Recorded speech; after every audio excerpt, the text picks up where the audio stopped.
Late night in D.C., a live look as the House Judiciary Committee is more than 12 hours deep and hundreds of cups of coffee into debating two articles of impeachment against President Donald Trump.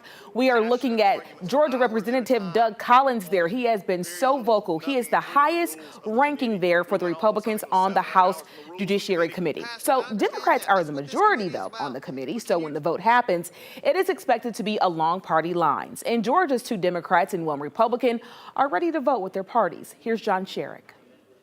Throughout the long day and long night, Georgia Republican Doug Collins, the senior Republican on the House Judiciary Committee, and the committee chair, Democrat Jerry Nadler, fought each other every inch of the way over the two articles of impeachment against President Trump, abuse of power and obstruction of Congress. A day and night of rancorous debate about President Trump's fitness for office. Republicans like Collins, all along expecting the Democrat majority would pass both articles. A rush job, Collins called it. The majority, frankly, is acting like petulant children who are not getting their way quick enough because Santa Claus hadn't come yet.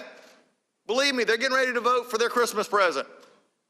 I think the American people next November will remember this Christmas present. Georgia Democrats Lucy McBath and Hank Johnson calling impeachment a tragedy, but necessary. Coercing a foreign power to interfere in a presidential election is not our core value. Giving Congress the finger as it seeks to exercise its authority as a co-equal branch of government is not a core value.